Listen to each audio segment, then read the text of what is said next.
And now let's turn our focus to the financial sector.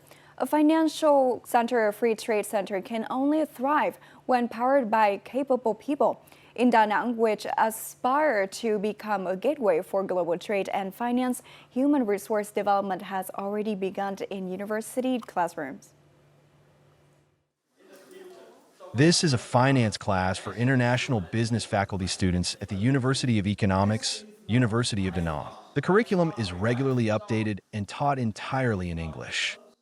By studying in English, we get to learn new subjects like design thinking and presentation skills. The university prepares us for international working environments, so we have earlier exposure compared to students in other majors.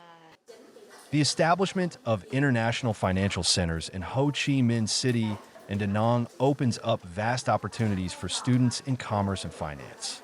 Enrollment in these fields has surged this academic year.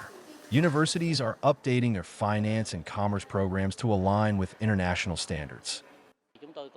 We design specialized programs tailored to the International Financial Center in Da Nang, focusing on green and sustainable finance, fintech, and services related to digital and tokenized assets, as well as areas tied to Da Nang's strengths, such as resort real estate. The city also places strong emphasis on training its officials and specialists.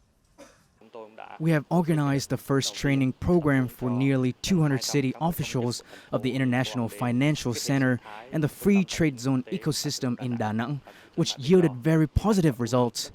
We're now working with the Department of Finance to launch a second, more advanced training course to further develop the workforce for the Da Nang IFC.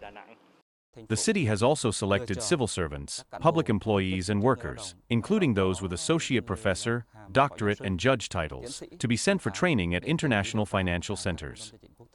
Da Nang is shaping its future through concrete actions. Human resources are no longer the final step, but the very starting point for building the city's International Financial Center and Free Trade Zone, two key pillars paving the way for Da Nang's new positioning. On to related updates regarding the launching of financial centers in Vietnam. Vietnam has unveiled an action plan to establish international financial centers in Ho Chi Minh City and Da Nang by the end of this year. The ambitious move aims to position the country as a key financial hub in the region. To gain deeper insight into potential and implication of this development, we are joined live by Mr. Dong Hee, Chief Economist at the ASEAN's +3 Macroeconomic Research Office. Mr. Dong Hee, thank you so much for joining us. What are the key opportunities and challenges Vietnam faces in developing these international financial centers?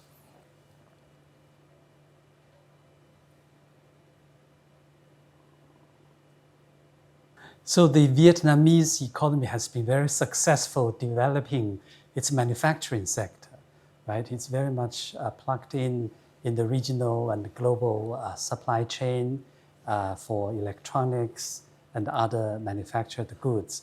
So thinking about how to develop international financial centers, strengthening financial services, I think it's a natural part of the process. So I think the key in developing an international financial center is not only having the hard infrastructure that's very attractive for financial institutions to be located in. More importantly is the policy environment. For example, the regulatory environment, policies regarding capital account liberalization, all these would have to be part of the planning in developing the international financial center.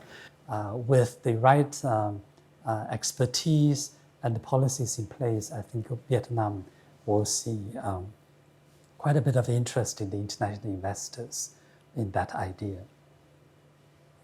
And what recommendations would you offer Vietnam as it moves forward with this initiative? Well, the recommendation is to continue to strengthen the policy framework, to orient public investment towards upscaling of human resources, because finance is really a sector that requires a lot of well-educated labor force. And of course, learn from other international financial centers.